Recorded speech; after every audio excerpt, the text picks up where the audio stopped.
Daniel 12:4. Daniel ಹಳೆ ಒಡಂಬಡಿಕೆ 12:4.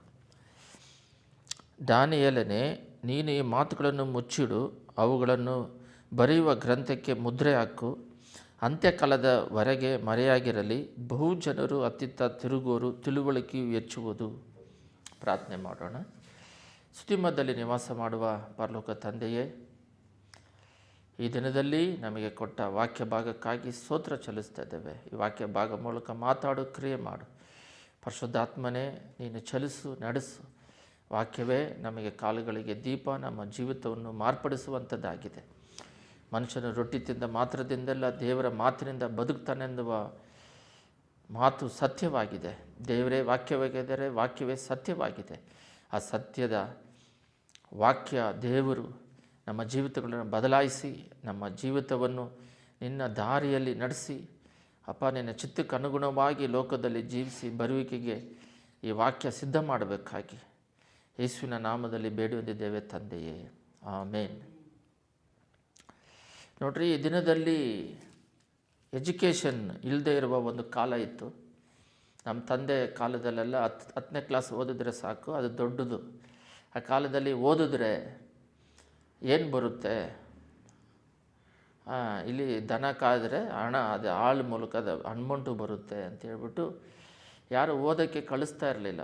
ಮೇಷ್ಟ್ರುಗಳು ರೋಡಾಗಿ ಬಂದು ಓದ್ರಿ ಅಂದ್ರೂ ಓದೋಕ್ಕೆ ಯಾರು ಇಂಟ್ರೆಸ್ಟ್ ತೋರಿಸ್ತಾ ಇರಲಿಲ್ಲ. ಒಂದು ಉದಾಹರಣೆ ಹೇಳ್ಬೇಕಂದ್ರೆ, ನಮ್ಮ ತಂದೆ ಕಾಲದವರೆಗೂ, ನಮ್ಮ ತಲೆ ಅಂದರೆ 2000ವರೆಗೂ ಎಲ್ಲರೂ ಕಷ್ಟಪಟ್ಟು ಶರೀರಧಾರಿಯಾಗಿ ಈ ಶರೀರದಲ್ಲಿ ಮಾಂಸಿಕದಲ್ಲಿ ದುಡಿಮೆ ಮಾಡಿ ಊಟ ಮಾಡ್ತಾಯಿದ್ರು. ಈ ಶರೀರ ಬಂದು ಈ ಶರೀರದಿಂದ ದುಡಿಮೆ ಮಾಡಿ ತಿಂತಾಯಿದ್ರು. ಈ ಮಾಂಸಿಕ ಶರೀರದಿಂದ ಕೈಯಿಂದ ಕಾಲಿಂದ ನಡ್ಕೊಂಡು ಹೋಗಿ ಕಷ್ಟಪಟ್ಟು ದುಡಿಮೆ ಮಾಡಿ ವ್ಯವಸಾಯ ಮಾಡೋದಾಗಲಿ, ಮನೆ ಕಟ್ಟೋದು, ಏನೋ ಒಂದು ವಿಷಯಗಳಾಗಲಿ, ಈ ಶಾರೀರಿಕವಾಗಿ ಭಾಳ ಹಾರ್ಡ್ ವರ್ಕ್ ಮಾಡಿದ್ರೆ ಮಾತ್ರ ಊಟ ಸಿಗ್ತಾಯಿತ್ತು. ಆದರೆ ಈಗ ಮೈಂಡಿಂದ ದುಡಿತಾ ಇದ್ದಾರೆ. ನಾನು ಕೂಡ ಒಂದು ಉದಾಹರಣೆಗೆ ನಾನೇ ಹೇಳ್ಬೋದು. ಏನಂತ ಹೇಳಿದ್ರೆ, ನಾವು 97ರಿಂದ 2007ರವರೆಗೂ ಕಠಿಣವಾಗಿ ಕ್ರಿಯೆಯಿಲ್ಲದ ವಿಶ್ವಾಸ ಸತ್ತದ್ದು. ಯೇಸ್ವಾಮಿ ಕೂಡ ಪ್ರಾರ್ಥನೆನೂ ಮಾಡ್ತಾಯಿದ್ರು, ಜಾಸ್ತಿ ಅಲ್ಲಲ್ಲಿ ನಡ್ಕೊಂಡು ಹೋಗಿ ಎಷ್ಟೆಷ್ಟೋ ದೂರ ನಡ್ಕೊಂಡು ಹೋಗಿ ಸೇವೆ ಮಾಡಿದ್ದಾರೆ. ಆ ರೀತಿ ನಾವು ಕೂಡ ಶರೀರಧಾರೆಯಲ್ಲಿ ಅಲ್ಲಲ್ಲಿ ಡೈಲಿ ಹೋಗಿ ಅಲ್ಲಲ್ಲಿ ಸುವಾರ್ತೆ ಹರಡೋದು, ಮಾಂಸಿಕದಲ್ಲಿ ಅಧಿಕವಾಗಿ ಸೇವೆ ನಡೀತಾ ಇತ್ತು. ಈಗ ಬಂದ್ಬಿಟ್ಟು ಟೆಕ್ನಾಲಜಿ ಬೆಳೆದಿರೋದ್ರಿಂದ ಯೂಟ್ಯೂಬಲ್ಲೇ ಸೇವೆ ಹೋಗ್ತಾಯಿದೆ. ಮನೆಯಲ್ಲಿ ಎಲ್ಲಿ ಕೂತ್ಕೊಂಡಿದ್ದಾರೆ ಅಲ್ಲಿ ಮಾತಾಡಿದ್ರೆ ಹೋಗ್ತಾಯಿದೆ. ಅಂದರೆ ಟೆಕ್ನಾಲಜಿ ಇಂಪ್ರೂವ್ ಆಗಿ ಮೈಂಡಿಂದ ದುಡಿಮೆ ಮಾಡ್ತಾಯಿದ್ದಾರೆ, ನಾಲೆಡ್ಜಿಂದ ದುಡಿಮೆ ಮಾಡ್ತಾಯಿದ್ದಾರೆ, ಸ್ಮಾರ್ಟ್ ವರ್ಕ್ ಮಾಡ್ತಾಯಿದ್ದಾರೆ. ಅಲ್ಲಿ ಹಾರ್ಡ್ ವರ್ಕ್ ಮಾಡಿದ್ರು, ಇಲ್ಲಿ ಸ್ಮಾರ್ಟ್ ವರ್ಕ್ ಮಾಡ್ತಾಯಿದ್ದಾರೆ. ಆದರೆ ಶರೀರಧಾರಿಯಲ್ಲಿ ಎಷ್ಟೇ ದುಡಿದ್ರೂ ಕೂಡ ಇದು ಹಣದ ವಿಷಯದಲ್ಲಿ, ಆದರೆ ಈ ಸ್ಮಾರ್ಟ್ ವರ್ಕ್ ನಾಲೆಡ್ಜಿಂದ ದುಡಿಯೋರು ಅಧಿಕವಾಗಿ ದುಡಿತಾ ಇದ್ದಾರೆ. ಆದರೆ ಸ್ಪಿರಿಚುವಲಿಗೆ ಬಂದಾಗ ಶರೀರಧಾರಿಯಲ್ಲಿ ಕೂಡ ನಾವು ಹಾರ್ಡ್ ವರ್ಕ್ ಮಾಡಲೇಬೇಕು. ಅದು ಬಂದು ನಿಲ್ಲೋದಿಲ್ಲ. ಶರೀರದಲ್ಲಿ ಬರೀ ಪ್ರಾರ್ಥನೆಯೂ ಇರಬೇಕು, ಕ್ರಿಯೆ ಮೂಲಕ ಅಲ್ಲಲ್ಲಿ ಹೋಗಿ ಸುವಾರ್ತೆ ಹರಡೋದು ಮಾಡೋದು ಶರೀರಧಾರಿಯಾಗಿ ಕೂಡ ಮಾಡೋದಿದೆ ಸ್ಪಿರಿಚುವಲಲ್ಲಿ ಶರೀರ ಇವಾಗ. ಆದರೆ ಈ ಬೈಬಲಲ್ಲಿ ಹೇಳಿರೋ ಮಾತು ಎಷ್ಟು ಸತ್ಯವಾಗಿದೆ ನೋಡ್ರಿ. ಇವಾಗ ನಾನು ಹೇಳಿದ್ದು ದಾನಿಯೇಲ್ 12ರಲ್ಲಿ ದೇವರು ಹೇಳ್ತಾರೆ ದಾನಿಯೇಲನಿಗೆ, ನೀನು ಈ ಮಾತನ್ನು ಮುಚ್ಚಿಡು, ಇವುಗಳನ್ನು ಬರೆಯುವ ಗ್ರಂಥಕ್ಕೆ ಮುದ್ರೆ ಹಾಕು. ಇದು ಮುದ್ರೆ ಹಾಕು ಅಂತಿದ್ದಾರೆ, ಸೀಲ್ ಹಾಕು ಅಂತಿದ್ದಾರೆ. ರೆವಲ್ಯೂಷನ್ 6ನೇ ಚಾಪ್ಟರಲ್ಲಿ ಅವರು ಆ ಮುದ್ರೆಯನ್ನು ಓಪನ್ ಮಾಡ್ತಾರೆ. ಯೇಸುಸ್ವಾಮಿ ಬಂದು ಅದನ್ನು ಒಂದೊಂದು ಮುದ್ರೆಯಾಗಿ ಹೊಡಿತಾರೆ. ಇಲ್ಲಿ ಮುದ್ರೆ ಹಾಕು ಅಂತಿದ್ದಾರೆ. ಇಲ್ಲಿ ಹಾಕಿರೋದನ್ನು ಅಲ್ಲಿ ಓಪನ್ ಮಾಡ್ತಾ ಇದ್ದಾರೆ. ಇಲ್ಲಿ ಮುದ್ರೆ ಹಾಕಿದ್ದಾರೆ. ಏನು ಮುದ್ರೆ ಹಾಕಿದ್ದಾರೆ ಅಂದರೆ, ಅಂತ್ಯಕಾಲದವರೆಗೆ ಮರೆಯಾಗಿರಲಿ. ಅಂತ್ಯಕಾಲದವರೆಗೂ ಸ್ಪಷ್ಟವಾಗಿದೆ ನೋಡ್ರಿ. ಇದು ಯೇಸುಸ್ವಾಮಿ ಬರೋಕ್ಕಿಂತ 2,500 ವರ್ಷ ಹಿಂದೆ ಇರುವ ಮಾತು. ಬಹು ಜನರು ಅತ್ತಿತ್ತ ತಿರುಗುವರು, ತಿಳುವಳಿಕೆಯು ಹೆಚ್ಚಾಗುವುದು.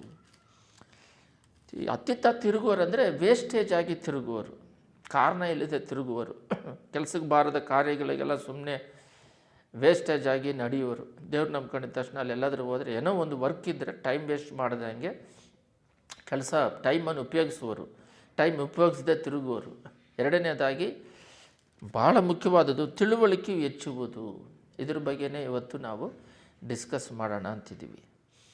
ಈ ತಿಳುವಳಿಕೆ ಹೆಚ್ಚುವುದು ಅಂತ ಹೇಳಿದ್ರೆ ಯಾವ ಥರ ತಿಳುವಳಿಕೆ ಹೆಚ್ಚುವುದಂದರೆ, ನಾವು ಉದಾಹರಣೆಗೆ ಬೈಬಲಲ್ಲಿ ನಾವು ತಗೊಂಡು ನಾವು ನೋಡುವುದಾದರೆ, ದೇವರು ಬಂದ್ಬಿಟ್ಟು ಎಷ್ಟು ಮಟ್ಟಿಗೆ ಮನುಷ್ಯನ ಜ್ಞಾನ ಹೋಗುತ್ತೆ ಅಲ್ಲಿ ಸ್ಟಾಪ್ ಮಾಡಿಸಿ ದೇವರು ಆವಾಗಿಂದ 1000 ವರ್ಷ ಆಳ್ವಿಕೆ ಮಾಡಿ ಭೂಮಿಲೋಕನ ಅಳಿಸ್ತಾರೆ. ಅಷ್ಟರವರೆಗೆ ಮಾತ್ರ ಒಂದು ಲಿಮಿಟೆಡ್ ಆಗಿ ಅವನಿಗೆ ಜ್ಞಾನ ಕೊಟ್ಟಿದ್ದಾರೆ, ಅಧಿಕವಾಗಿ ಏನೂ ಕೊಟ್ಟಿಲ್ಲ. ಆದಿಕಾಂಡದಲ್ಲಿ ನೋಡ್ರಿ, ದೇವರು ಬಂದ್ಬಿಟ್ಟು 1-2 ಪ್ರಶ್ನೆಯನ್ನು ಜನಗಳು ತಿಳುವಳಿಕೆ ಹೆಚ್ಚಾಗಿರೋದ್ರಿಂದ ಇವಾಗ ಪ್ರಶ್ನೆ ಕೇಳೋದು ದಾಸ್ತಿ ಆಗಿಬಿಟ್ಟಿದೆ. ಮಾಂಸಿಕ ಅವಾಗೆಲ್ಲ ಏನಾದರೂ ಹೇಳಿದ್ರೆ ಅದು ಕರೆಕ್ಟಾಗಿರ್ಬೋದು ಅಂತ ನಂಬ್ತಾ ಇದ್ದರು, ನಂಬಿಕೆನೇ ವಿಶ್ವಾಸ. ಆದರೆ ಈಗ ಪ್ರತಿಯೊಂದು ಪ್ರೂಫ್ ಕೇಳ್ತಾರೆ, ಪ್ರತಿಯೊಂದು ಈ ನಾಲೆಜ್ ಬೆಳೆದಿರೋದ್ರಿಂದ ಈ ನಾಲೆಜೇ ಸಾಕು ಅಂದ್ಕೊಂಡು ದೇವ್ರ ನಾಲೆಜನ್ನು ತಿರಸ್ಕರಿಸ್ತಾ ಇದ್ದಾರೆ, ದೇವರಲ್ಲಿರುವ ಶಕ್ತಿಯನ್ನು ತಿರಸ್ಕರಿಸ್ತಾ ಇದ್ದಾರೆ. ಇವತ್ತು ಏನು ಮಾತಾಡಬೇಕು ಅಂತ ಹೇಳಿದಾಗ ಗಾಡ್ಸ್ ಪವರ್, ನನ್ನ ಶಕ್ತಿಯನ್ನು ಪ್ರಚಾರಪಡಿಸು ಅಂತ ಹೇಳಿದ್ರು ದೇವರು. ಅವ್ರ ಶಕ್ತಿ ಏನಂತ ಹೇಳಿದ್ರೆ,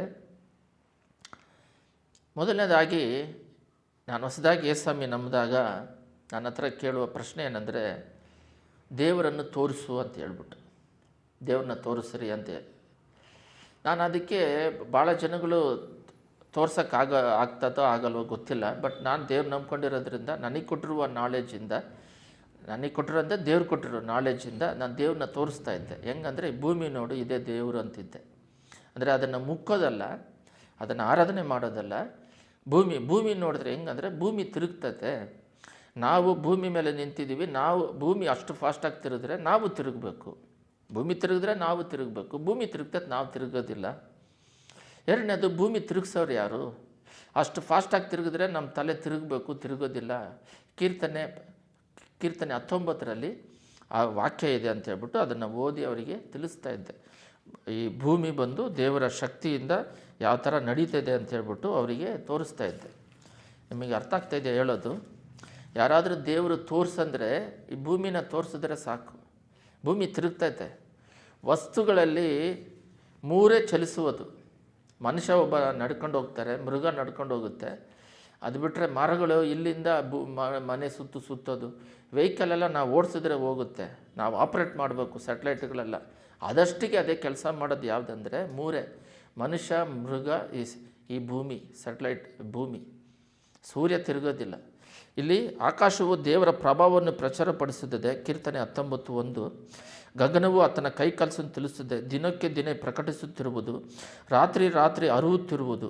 ನೋಡ್ರಿ, ಗಗನವು ಅವನ ಕೈ ಕೆಲಸವನ್ನು ತೋರಿಸ್ತದೆ, ಆಕಾಶವು ಅವರ ಶಕ್ತಿಯನ್ನು ದಿನಕ್ಕೆ ದಿನ ಅಂದರೆ ಏಸಮಿ ಬರೋಕ್ಕಿಂತ ಮುಂಚೆ, ಇದು 3000 ವರ್ಷಗಳ ಹಿಂದೆ ಬರೆದಿರೋದು. ಭೂಮಿ ತಿರುಗೋದ್ರಿಂದ ಈ ಕಡೆ ನಾವು ನಿದ್ದೆ ಮಾಡ್ತೀವಿ. ಇದುವರೆಗೂ ಸೈಂಟಿಸ್ಟ್ನವರು ಭಾಳ ಚೆನ್ನಾಗಿ ಕೇಳ್ರಿ, ನಿದ್ದೆ ಬರುತ್ತಲ್ಲ, ಯಾವ ಪಾರ್ಟ್ ನಿದ್ದೆ ತರುತ್ತಂತ ಗೊತ್ತಿಲ್ಲ. ಹೋಗ್ಬಿಡ್ತೀವಿ, ಎಲ್ಲಿಗೆ ಹೋಗ್ತೀವಿ ಅಂತ ಗೊತ್ತಿಲ್ಲ, ಟಕ್ಕಂತ ನಿದ್ದೆ ಮಾಡಿ ಎದ್ದಿದ ತಕ್ಷಣ ಎಚ್ಚರ ಆಗ್ತೀವಿ.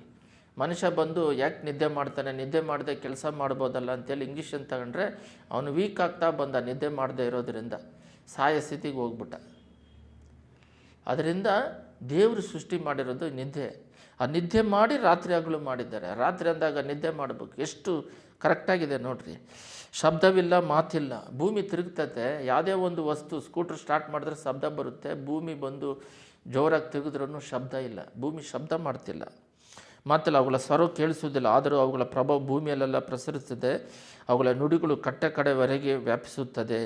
ಅಲ್ಲಿ ದೇವರು ಸೂರ್ಯನಿಗೋಸ್ಕರ ಗುಡಾರವನ್ನು ಏರ್ಪಡಿಸಿದ್ದಾನೆ. ಸೂರ್ಯ ಬೆಳಕಿದ್ರೇ ಮನುಷ್ಯ. ನೋಡ್ರಿ, ಸೂರ್ಯನ ಸೃಷ್ಟಿ ಮಾಡಿ ಸೂರ್ಯ ಬೆಳಕಿಂದ ಮೃಗಗಳಾಗಲಿ, ಮನುಷ್ಯನಾಗಲಿ, ಮನುಷ್ಯನಿಗೆ ಬೇಕಾಗಿರುವ ಗಿಡಗಳಾಗಲಿ, ಸೂರ್ಯ ಬೆಳಕಿಳಿದ್ರೆ ಗಿಡಗಳು ಒಣಗೋಗ್ಬಿಡುತ್ತೆ. ಎಲ್ಲವನ್ನು ಸೆಟ್ ಮಾಡಿ ಮನುಷ್ಯನಿಗೆ ಬೇಕಾದ ಗಾಳಿ, ನೀರೆಲ್ಲ ಸೃಷ್ಟಿ ಮಾಡಿ ಇಟ್ಟಿದ್ದಾರೆ. ಸರಿ, ಇವಾಗ ದೇವರು ತೋರಿಸಂದರೆ ನಾನು ಈ ಭೂಮಿಯ ದೇವರು. ಭೂಮಿ ಅಂದರೆ ಭೂಮಿ ದೇವರಲ್ಲ, ಅದನ್ನು ಆರಾಧನೆ ಮಾಡೋದಲ್ಲ. ಭೂಮಿಯನ್ನು ನೋಡಿದಾಗ ಸೃಷ್ಟಿ ಮಾಡಿರೋರು, ಈ ಭೂಮಿಯನ್ನು ಸೃಷ್ಟಿ ಮಾಡಿರೋರು ಒಬ್ಬರು ದೇವರಿದ್ದಾರೆ, ಸೃಷ್ಟಿಕರ್ತನಿದ್ದಾರೆ. ಆ ಸೃಷ್ಟಿಯನ್ನು ನೋಡಿದಾಗ ನೀವು ತಿಳ್ಕೋಬೇಕು ದೇವರಿದ್ದಾನೆ ಅಂತ. ಯಾಕಂದರೆ ಭೂಮಿ ತಿರುಗಿಸೋರು ಯಾರು? ಭೂಮಿ ನೋಡ್ರಿ, ನಾವು ಭೂಮಿ ಮೇಲೆ ನಿಂತಿದ್ದೀವಿ. ಭೂಮಿ ಯಾವುದ್ರ ಮೇಲೆ ಸಪೋರ್ಟ್ ಇಲ್ಲ. ಇವಾಗ ಆಕಾಶ ಇದೆ, ಭೂಮಿ ಇದೆ. ಭೂಮಿ ಮಧ್ಯದಲ್ಲಿ ಮನುಷ್ಯರು ಮನೆ ಕಟ್ಕೊಂಡು ಆಗಲಿ, ಅವರು ನಿಂತ್ಕೊಂಡಾಗಲಿ ಕೆಲಸ ಮಾಡೋಕ್ಕಾಗಲ್ಲ. ಯಾಕಂದರೆ ಅವ್ರಿಗೆ ಭೂಮಿ ಮೇಲೆ ಬಿದ್ದು ಬಿಡ್ತಾರೆ. ಯಾಕಂದರೆ ಭೂಮಿ ಮೇಲೆ ಅವ್ರಿಗೆ ಸಪೋರ್ಟ್ ಬೇಕು ನಿಂತ್ಕೊಳ್ಳೋಕ್ಕೆ, ಮನೆ ಕಟ್ಟೋಕ್ಕೆ. ಬಟ್ ಭೂಮಿ ಯಾವುದ್ರ ಮೇಲೆ ಐತಂದರೆ ಆಕಾಶದಲ್ಲಿ ಸುಮ್ಮನೆ ನೇತಾಡ್ತಾ ಇದೆ. ಅಷ್ಟು ದೊಡ್ಡ ಶಕ್ತಿಗಳ ದೇವರು. ಬಟ್ ಅದು ಒಂದು ಜಾಗದಿಂದ ಹಿಂಗೆ ತಿರುಗಿದಾಗ 24 hours ಸೂರ್ಯನ ಸುತ್ತಿ ತಿರುಗಿ ಬರುತ್ತೆ. ಸೂರ್ಯನ ಸುತ್ತಿ ತಿರುಗಿಸೋರು ಯಾರು? ಸೂರ್ಯನ ಬೆಳಕು ಬಂದು ಬೀಳೋದಕ್ಕೆ ಎಷ್ಟೋ ಟೈಮ್ ತಗೊಳುತ್ತೆ. ಆದರೆ ಭೂಮಿನ ಸೂರ್ಯನ ಸುತ್ತಿ ತಿರುಗಿಸೋರು ಯಾರು? 1 year ಆಗುತ್ತೆ ಒಂದು ಜಾಗದಿಂದ ಸೂರ್ಯನ ಸುತ್ತಿ ಬಂದರೆ. ಇದರಿಂದ ಈಸಿಯಾಗಿ ಗೊತ್ತಾಗುತ್ತೆ ದೇವರು ಈ ಭೂಮಿನ ನಡೆಸ್ತಾ ಇದ್ದಾರೆ ಅಂತೇಳ್ಬಿಟ್ಟು. ಆದರೆ ಎರಡನೇ ಪ್ರಶ್ನೆ ಏನಂತ ಹೇಳಿದ್ರೆ, ನಾವು ದೇವರಿಂದ ಸೃಷ್ಟಿಸಲ್ಪಟ್ಟಿದ್ದೀವಿ. ಒಂದು ಉದಾಹರಣೆ ಹೇಳ್ಬೇಕಂದ್ರೆ, ಎಲ್ಲಿ ಕ್ರಿಯೇಷನ್ ಇದೆಯೋ ಅಲ್ಲಿ ಕ್ರಿಯೇಟರ್ ಇರ್ತಾರೆ. ಕ್ರಿಯೇಟರ್ ಇಲ್ಲದೆ ಕ್ರಿಯೇಷನ್ ಬರೋದಿಲ್ಲ. ಒಂದು ಉದಾಹರಣೆಗೆ ಮನುಷ್ಯನಿಂದ ಒಂದು ಮನೆ ಕಟ್ಟಬೇಕು, ಇದು ಅದಟ್ಟಿಗೆ ಅದೇ ಬಂತು ಅಂದರೆ ಯಾರೂ ನಂಬೋದಿಲ್ಲ. ಆ ರೀತಿಯಾಗಿ ಕ್ರಿಯೇಷನ್ ಇದೆ ಅಂದರೆ ಒಂದು ಕ್ರಿಯೇಟರ್ ಇದ್ದಾರೆ. ಇದಕ್ಕೆ ಈಸಿಯಾಗಿ ಉತ್ತರ ಕೊಡ್ತಾ ಇದ್ದೆ. ದೇವ್ರು ನಂಬಿದೆ 97ರಿಂದ ಎಲ್ಲರಿಗೂ ಉತ್ತರ ಕೊಡ್ತಾ ಇದ್ದೆ.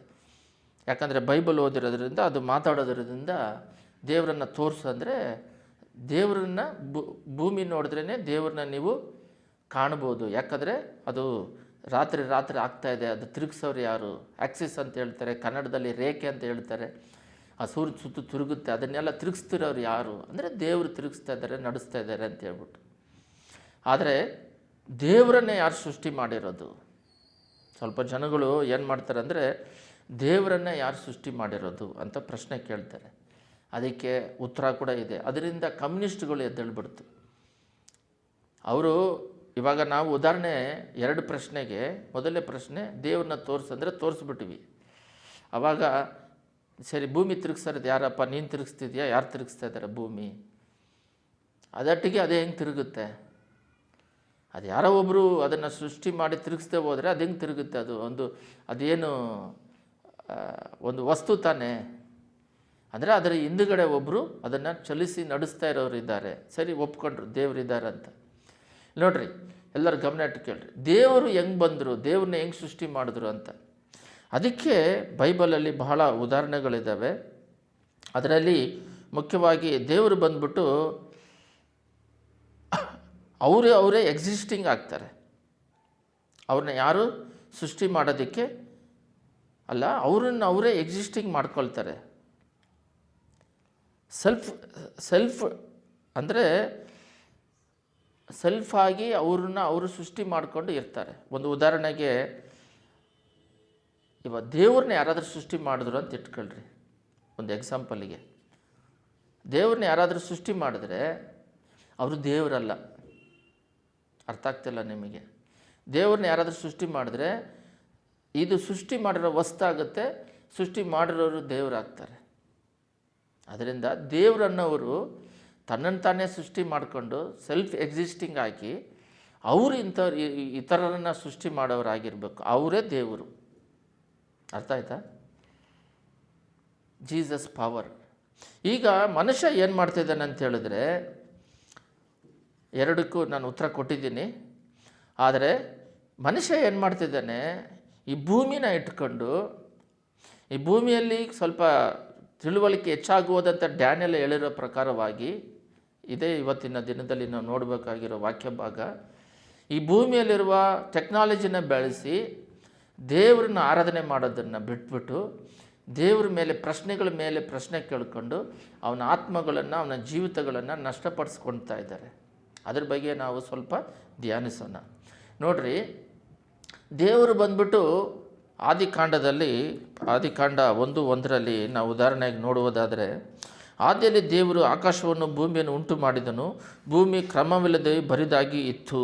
ನೋಡ್ರಿ, ಆಕಾಶವನ್ನು ಭೂಮಿಯನ್ನು ಉಂಟು ಮಾಡಿದನು ಅಂತ ಬೈಬಲಲ್ಲಿದೆ.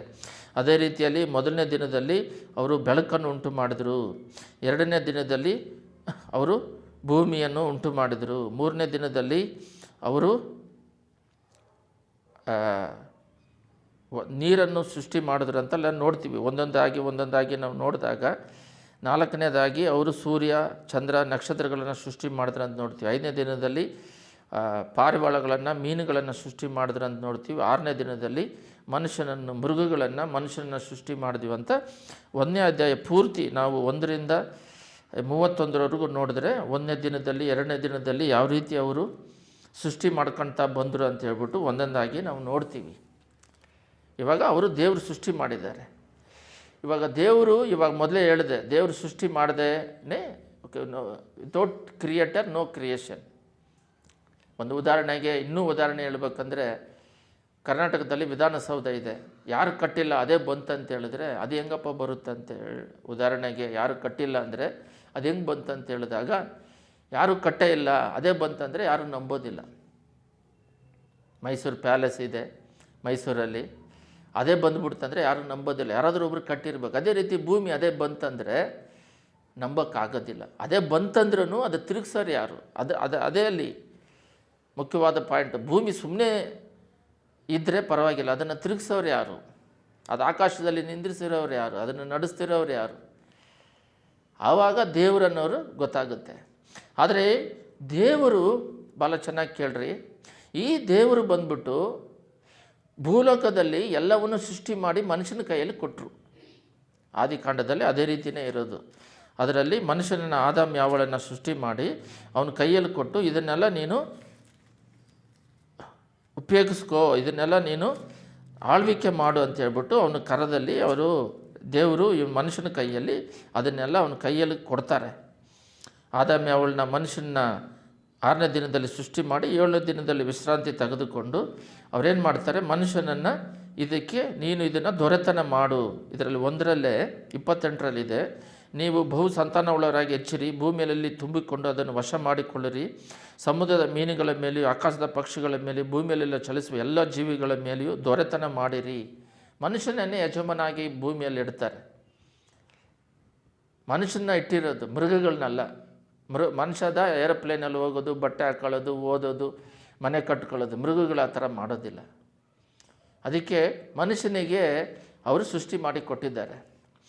ಇವಾಗ ಮುಖ್ಯವಾಗಿ ನಾವು ನೋಡುವುದಾದರೆ, ಈ ಮನುಷ್ಯ ಏನು ಮಾಡ್ತಿದ್ದಾರೆ ಅಂತ ಹೇಳಿದ್ರೆ, ಇದು ದೇವರು ಸೃಷ್ಟಿ ಮಾಡಿ ಕೊಟ್ಟಿರೋದನ್ನು ತಗೊಂಡು ದೇವರಿಗೆ ವಿರೋಧವಾಗಿ ಈಗ ದೇವರೇ ಇಲ್ಲ, ದೇವರನ್ನು ತೋರಿಸು. ಇವಾಗ ಜ್ಞಾನ ಹೆಚ್ಚಾಗಿರೋದ್ರಿಂದ, ಪ್ರಶ್ನೆಗಳು ಹೆಚ್ಚಾಗಿ, ಜ್ಞಾನ ಹೆಚ್ಚಾಗಿರೋದ್ರಿಂದ ಅವನೇನು ಮಾಡ್ತಾನೆ, ದೇವರಿಗೆ ವಿರೋಧವಾಗಿ ದೇವರಿಗೆ ಮೊದಲನೇ ಸ್ಥಾನ ಕೊಡೋದು ಬಿಟ್ಟುಬಿಟ್ಟು ಈ ಲೋಕಕ್ಕೆ ಸಂಬಂಧಪಟ್ಟ ಕಾರ್ಯಗಳಿಗೆ ಮೊದಲನೇ ಸ್ಥಾನ ಕೊಡ್ತಾನೆ. ಅದನ್ನು ಸ್ವಲ್ಪ ನಾವು ನೋಡೋಣ. ಏನಂತ ಹೇಳಿದ್ರೆ, ಬೈಬಲಲ್ಲಿ ನಾವು ಸ್ಪಷ್ಟವಾಗಿ ನೋಡೋದಾದರೆ, ಬೈಬಲಲ್ಲಿ ಏನು ಹೇಳಿದೆ ಅಂದರೆ, ಮನುಷ್ಯ ಸೃಷ್ಟಿ ಮಾಡಿರೋ ಪ್ರತಿಯೊಂದು ವಸ್ತು ಕೂಡ ದೇವರಿಂದ ಬಂದಿರೋದೇ. ದೇವರು ಸೃಷ್ಟಿ ಮಾಡದೆ ಒಂದು ಕೂಡ ಈ ಭೂಲೋಕದಲ್ಲಿ ಬಂದಿಲ್ಲ. ಅದನ್ನು ನಾವು ಸ್ಪಷ್ಟವಾಗಿ ನೋಡಬೇಕಾಗಿದೆ. ಈ ಮನುಷ್ಯನ ಸೃಷ್ಟಿ ಮಾಡಿದ್ದನ್ನು ಎಲ್ಲವನ್ನು ಇಟ್ಕೊಂಡು ಈ ಮನುಷ್ಯ ಏನು ಮಾಡ್ತಾ ಇದ್ದಾನೆ ಅಂತ ಹೇಳಿದ್ರೆ, ದೇವರೇ ಇಲ್ಲ ಅಂತೇಳಿ ಹೇಳ್ತಾ ಇದ್ದಾನೆ. ಒಂದು ಉದಾಹರಣೆಗೆ ಹೇಳ್ಬೇಕಾದ್ರೆ, ಒಂದು ಮನೆ ಕಟ್ಟಬೇಕು. ಮನೆಗೆ ಯಾಕೆ ಈ ಮಾತು ಹೇಳ್ತಿದ್ದೀನಿ ಅಂದರೆ, ಒಬ್ಬ ಬಂದ್ಬಿಟ್ಟು ಒಂದು ಇಂಟರ್ವ್ಯೂವಲ್ಲಿ ಒಬ್ಬ ಯೌವನಸ್ಥ ಕೇಳಿದ್ದಾನೆ, ಏನಾದರೂ ಸೃಷ್ಟಿ ಮಾಡಿಬಿಟ್ರೆ ಅವರು ದೇವರಾಗ್ಬಿಡ್ತಾರಾ ಅಂತ ಹೇಳ್ಬಿಟ್ಟು. ದೇವರು ಬಂದ್ಬಿಟ್ಟು ಏನು ಇಲ್ಲದಿರೋದನ್ನು ಅವರು ಸೃಷ್ಟಿ ಮಾಡಿದ್ರು. ದೇವರಂದರೆ ಸೃಷ್ಟಿ ಮಾಡಿ ಶಕ್ತಿ ಇರೋರೇ ದೇವರು. ಗಾಳಿ ಇಲ್ಲೇ ಇಲ್ಲ, ಗಾಳಿ ಅನ್ನೋ ಒಂದು ಸಬ್ಜೆಕ್ಟೇ ಇಲ್ಲ, ನೀರು ಅನ್ನೋ ಒಂದು ಸಬ್ಜೆಕ್ಟ್ ಇಲ್ಲ, ಭೂಮಿ ಅನ್ನೋ ಒಂದು ಸಬ್ಜೆಕ್ಟ್ ಇಲ್ಲ, ಗಿಡ ಮರಗಳು, ಮೃಗಗಳು, ಮನುಷ್ಯ ಅನ್ನೋ ಒಂದು ಸಬ್ಜೆಕ್ಟೇ ಇಲ್ಲ. ಅದನ್ನು ಸೃಷ್ಟಿ ಮಾಡೋರೇ ದೇವರು. ಆದರೆ ಈಗ ಏನು ನಡೀತಿದೆ ಅಂತ ಹೇಳಿದ್ರೆ, ಈ ಮನುಷ್ಯನು ಸೃಷ್ಟಿ ಮಾಡಿರೋ ವಸ್ತುವಿಂದನೇ ಅವನು ಏನಾದರೂ ಒಂದು ಅವನು ತಯಾರು ಮಾಡೋಕ್ಕಾಗುತ್ತೆ. ಅವನು ಏನೇ ತಯಾರು ಮಾಡಿದ್ರೂ ಕೂಡ ಅವನು ಸ್ವಂತವಾಗಿ ಸೃಷ್ಟಿ ಮಾಡೋಕ್ಕಾಗೋದಿಲ್ಲ. ಒಂದು ಉದಾಹರಣೆಗೆ, ಮನೆ ಕಟ್ಟೋ ವಸ್ತುಗಳು ತಗೊಂಡ್ರು ಕೂಡ ದೇವರು ಏನು ಸೃಷ್ಟಿ ಮಾಡಿ ಇಟ್ಟಿದ್ದಾರೋ ಈ ಭೂಲೋಕದಲ್ಲಿ, ಮಣ್ಣಿಂದಾಗಲಿ ಸಿಮೆಂಟಿಂದಾಗಲಿ, ಸಿಮೆಂಟ್ ಬಂದ್ಬಿಟ್ಟು ಒಂದು ಕಲ್ಲಲ್ಲಿ ತೆಗೆದು ಅದನ್ನು ಪೌಡ್ರ್ ಮಾಡಿ, ಕಲ್ಲಿಂದ ಬರುತ್ತೆ ಸಿಮೆಂಟು, ಅದನ್ನು ಪೌಡ್ರ್ ಹಾಕಿ ಅದನ್ನು ಕ್ಲೀನಾಗಿ ಮಾಡ್ತಾರೆ. ಆಲ್ರೆಡಿ ದೇವ್ರು ಸೃಷ್ಟಿ ಮಾಡಿರೋದು. ಗೋಲ್ಡ್ ಆಗಲಿ, ಐರನ್ ಆಗಲಿ, ಐರನ್ ಅಂದರೆ ಕಬ್ಬಣ, ಅದಕ್ಕೆ ಸೃಷ್ಟಿ ಮಾಡಿ ಆಲ್ರೆಡಿ ಇಟ್ಬಿಟ್ಟಿದ್ದಾರೆ ದೇವರು ಭೂಮಿಯಲ್ಲಿ. ಕಾಪರು, ಕರೆಂಟ್ ವೈರು ಅಲ್ಲಿ ಎಲ್ಲವನ್ನು ತೆಗಿತಾರೆ. ಇವ್ರ ಆಕಾರದಲ್ಲಿ ಮಾಡ್ತಾರೆ ಹೊರತು ಇವರಾಗಿ ಹೊಸದಾಗಿ ಸೃಷ್ಟಿ ಮಾಡಲ್ಲ. ಒಂದು ಮನುಷ್ಯ ಅಂತ ಇಟ್ಕೊಳ್ರಿ, ಇನ್ನೊಬ್ಬರಿಗೆ ಬ್ಲಡ್ ಕೊಡಬೇಕಂದ್ರೂ ಬ್ಲಡ್ಡನ್ನು ಸೃಷ್ಟಿ ಮಾಡೋದಿಲ್ಲ ಇವರು. ಒಂದು ಮನುಷ್ಯನಿಂದ ತೆಗೆದು ಇನ್ನೊಂದು ಮನುಷ್ಯನಿಗೆ ಹಾಕ್ತಾರೆ. ಒಂದು ಆರ್ಗನ್ಸ್ ಬೇಕಂದರೆ ಇವರೇ ಸೃಷ್ಟಿ ಮಾಡಲ್ಲ, ಬೇರೆ ಮನುಷ್ಯನಿಂದ ತೆಗೆದು ಬೇರೆ ಮನುಷ್ಯನಿಗೆ ಹಾಕ್ತಾರೆ. ಅಂದರೆ ದೇವರು ಆಲ್ರೆಡಿ ಸೃಷ್ಟಿ ಮಾಡಿ ಭೂಲೋಕದಲ್ಲಿ ಕೊಟ್ಬಿಟ್ಟಿದ್ದಾರೆ. ಈ ಭೂಲೋಕದಲ್ಲಿ ದೇವರು ಏನು ಸೃಷ್ಟಿ ಮಾಡಿ ಮನುಷ್ಯನ ಕೈಯಲ್ಲಿ ಹತೋಟಿಯಲ್ಲಿ ಕೊಟ್ಟಿದ್ದಾರೋ ಅದನ್ನು ತೆಗೆದು ಇವ್ರು ಏನು ಮಾಡ್ತಾಯಿದ್ದಾರೆ ಅಂತ ಹೇಳಿದ್ರೆ, ಎಲ್ಲ ಗಮನ ಇಟ್ಟು ಕೇಳ್ರಿ, ಅದನ್ನು ತೆಗೆದು ಇವರು ಸೃಷ್ಟಿ ಮಾಡ್ಕೊತಾರೆ ಇವ್ರ ಆಕಾರಕ್ಕೆ. ಒಂದು ಮನೆಗೆ ಬೇಕಾಗಿರೋ ವಸ್ತು, ಇವಾಗ ವುಡ್ ಬೇಕಾಗಿದೆ, ಮರ ದೇವ್ರು ಸೃಷ್ಟಿ ಮಾಡಿದ್ರು. ಆ ಮರವನ್ನು ತೆಗೆದು ಇವ್ರಿಗೆ ಬೇಕಾಗಿರುವ ಆಕಾರದಲ್ಲಿ ಡೋರ್ ಮಾಡ್ಕೊತಾರೆ.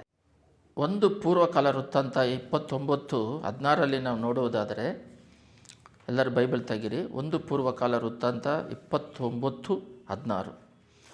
ನಮ್ಮ ದೇವರಾದ ಯೆಹೋವನೇ, ನಿನ್ನ ಪರಿಶುದ್ಧ ನಾಮಕ್ಕೋಸ್ಕರ ಆಲಯ ಕಟ್ಟಿಸಬೇಕೆಂದು ಅನುಗ್ರಹಿಸಿಟ್ಟಿರುವ ಈ ಎಲ್ಲ ವಸ್ತುಗಳು ನಿನ್ನಿಂದಲೇ ನಮಗೆ ದೊರಕಿದವು, ಇವೆಲ್ಲ ನಿನ್ನವೇ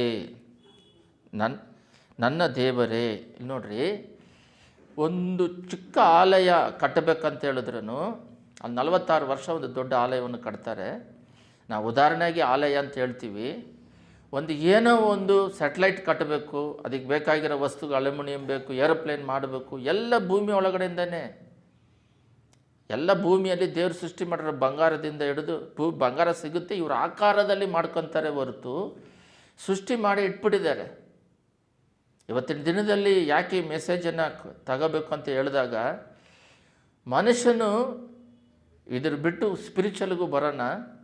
ಮನುಷ್ಯನಿಗೆ ಇಷ್ಟಕ್ಕೆ ಲಿಮಿಟ್ ಆಗಿ ಕೊಟ್ಟಿದ್ದಾರೆ ದೇವರು. ಇಷ್ಟಕ್ಕೆ ಅವರು ಮಾಡಬೇಕಾಗಿರೋ ಲಿಮಿಟ್ ನಾಲೆಡ್ಜ್ ಅಷ್ಟಕ್ಕೆ ಅವ್ರಿಗೆ ಸ್ಟಾಪ್ ಆಗುತ್ತೆ. ಆದರೆ ದೇವರು ಬಂದ್ಬಿಟ್ಟು ಅವರು ದೇವರನ್ನು ಯಾರು ಸೃಷ್ಟಿ ಮಾಡೋಕ್ಕಾಗೋದಿಲ್ಲ.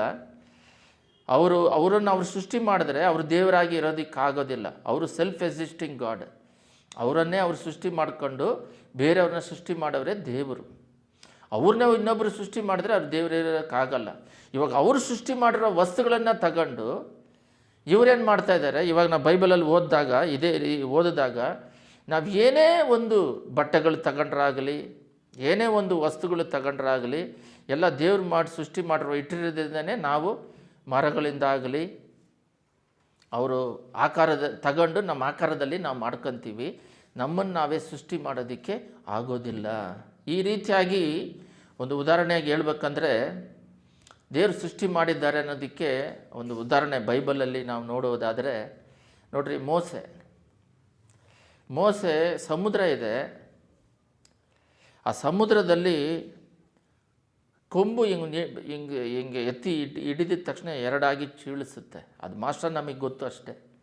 ಆದರೆ ಸಮುದ್ರ ಆಳದಲ್ಲಿ ಎಷ್ಟೋ ಆಳ ಇದೆ. ಸಮುದ್ರ ಆಳ ನೀವು ಬೇಕಾದ್ರೆ ನೀವೆಲ್ಲ ಓದಿರೋರು, ನೀವೆಲ್ಲ ಎಜುಕೇಟೆಡ್, ನಿಮ್ಮ ನಾಲೆಡ್ಜಿಗೆ ಒಂದು ಟೆಸ್ಟ್ ಇವತ್ತು ಇಡ್ತಾಯಿದ್ದೀವಿ ಈ ಬೈಬಲ್ ಪ್ರಕಾರ. ಏನಂತ ಹೇಳಿದ್ರೆ, 2014 8ನೇ ತಾರೀಕು ಮಾರ್ಚಲ್ಲಿ ಮಲೇಷಿಯಾದ ಒಂದು ಏರೋಪ್ಲೇನ್ ಬಂದ್ಬಿಟ್ಟು 239 ಜನಗಳನ್ನು ತಗೊಂಡು ಹೋಗ್ಬಿಟ್ಟು ಒಂದು ಓಷನ್ನಲ್ಲಿ ಬಿದ್ದುಬಿಡ್ತು. ಅದನ್ನು ಎಷ್ಟೋ ಕೋಟಿಗಳು ಸ್ಪೆಂಡ್ ಮಾಡಿದ್ರು ಕೂಡ ಆ ಬಿದ್ದಿರೋ ಜಾಗನ ಕಂಡುಹಿಡಿಯೋಕ್ಕಾಗ್ತಾಯಿಲ್ಲ. ಯಾಕಂತ ಹೇಳಿದ್ರೆ ಸಮುದ್ರ ಅನ್ನೋದು ವ್ಯಾಸ್ಟ್.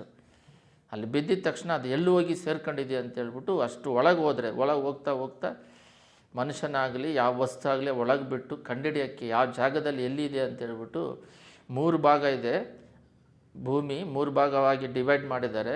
4 ಭಾಗ ಇದೆ. 3 ಭಾಗ ಬಂದು ನೀರು, 1 ಭಾಗನೇ ಮನುಷ್ಯರು ಇರೋದು. ಇಷ್ಟು ಟೆಕ್ನಾಲಜಿ ಬೆಳೆದಿದೆ ಅಂತ ಹೇಳ್ತಿದ್ದೀರಲ್ಲ, ಆದರೆ ದೇವರ ಮುಂದೆ ಈ ಟೆಕ್ನಾಲಜಿ ಎಲ್ಲ ಏನೂ ಇಲ್ಲ.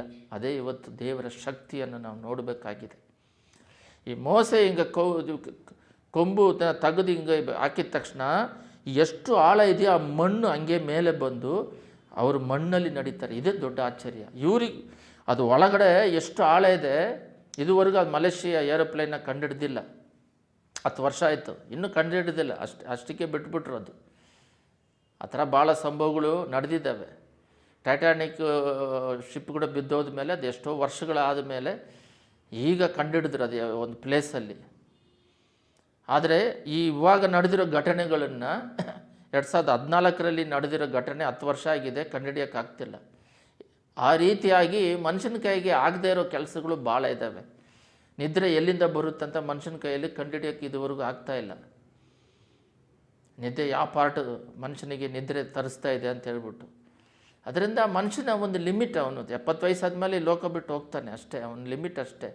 ಚಂದ್ರಮಾನಲಿಗೆ ಹೋಗ್ತೀನಿ, ಅಲ್ಲಿ ಮನೆ ಕಟ್ತೀನಿ ಅಂತಾನೆ. ಬೈಬಲ್ ಹೇಳುತ್ತೆ ಮನುಷ್ಯ ಭೂಮಿಯಲ್ಲಿ ಮಾತ್ರ ಇರೋಕ್ಕೆ ನಿವಾಸ, ಚಂದ್ರನಲ್ಲಿ ಇರಬಾರ್ದು ಅಂತ ಹೇಳ್ಬಿಟ್ಟಿದ್ದಾರೆ, ಅಷ್ಟೇ, ಸ್ಟಾಪು.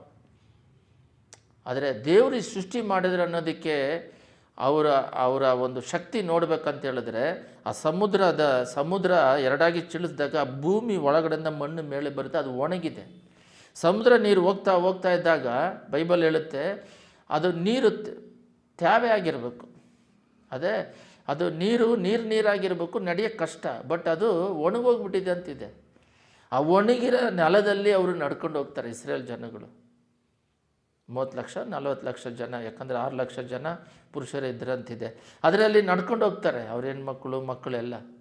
ಎರಡನೇದಾಗಿ ಈ ಸಮುದ್ರ ನೀರು ಹಿಂಗೆ ಓಪನ್ ಆದರೆ ಅದು ಬಂದು ಆ ಫೋರ್ಸಲ್ಲಿ ಅದು ಸ್ತಂಭವಾಗಿ ನಿಂತಿದೆ. ಅಂದರೆ ಅದು 0 ಪಾಯಿಂಟ್, ಅಂದರೆ ಸ್ತಂಭವಾಗಬೇಕಂದ್ರೆ ಅದು ಝೀರೋದಲ್ಲಿ ಬಂದು ಉಷ್ಣದಲ್ಲಿ ನಿಲ್ಲಬೇಕದು ಆ ನೀರು. ಆವಾಗ ಸ್ತಂಭವಾಗಿರೋಕ್ಕೆ, ಇಲ್ಲ ಬಿಟ್ಟರೆ ಅದು ಹಂಗೆ ನೀರು ಚಲಿಸ್ತಾ ಇರುತ್ತೆ. ಅದನ್ನು ನಿಲ್ಲಿಸಿದಾಗ ಇದರಲ್ಲಿ ನಡಿಬೇಕಾದ್ರೆ ಈ ಕಡೆ ಒಂದು ಚಳಿ, ಈ ಕಡೆ ನೋಡಿದ್ರೆ ಭೂಮಿ ಬಿಸಿ, ಭೂಮಿ ಒಂದು ಒಣಗೋಗ್ಬಿಟ್ಟಿದೆ. ಅದರಲ್ಲಿ ನಡೆದ್ರು. ಇದೇ ದೇವರು.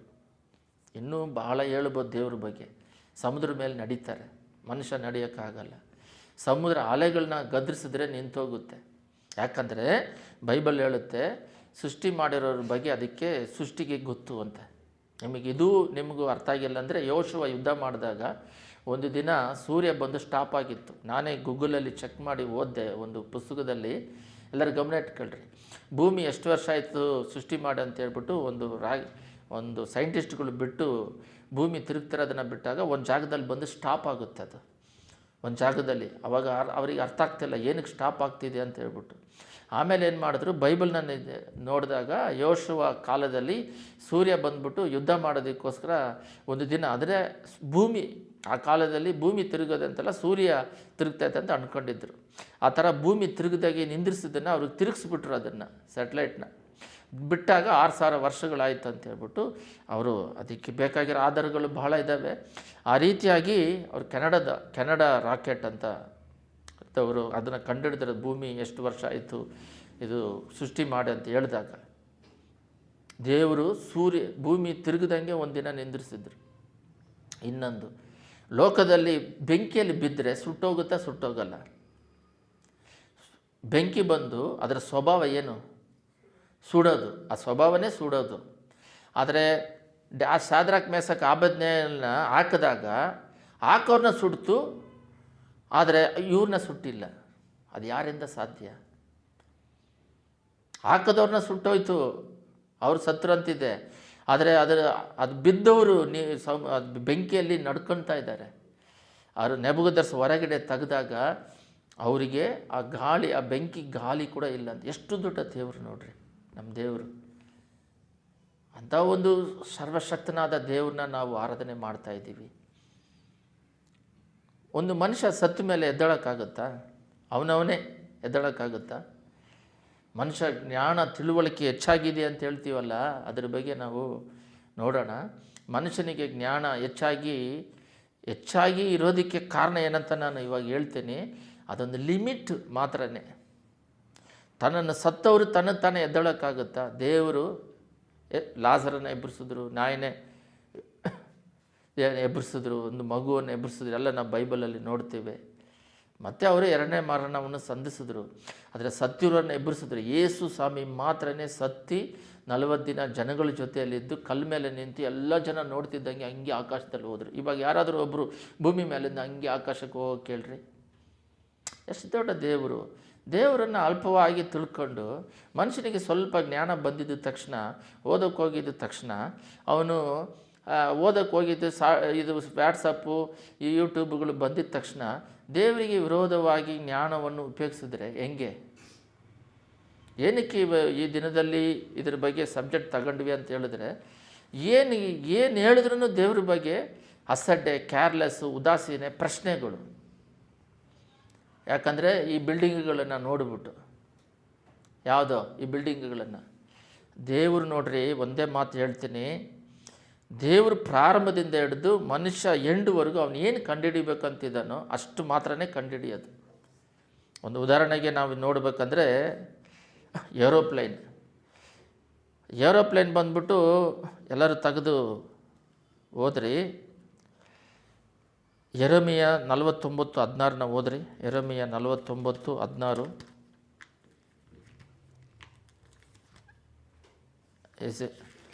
ಏಸೈ ಆದಮೇಲೆ ಇದೆ ನೋಡ್ರಿ, 49:16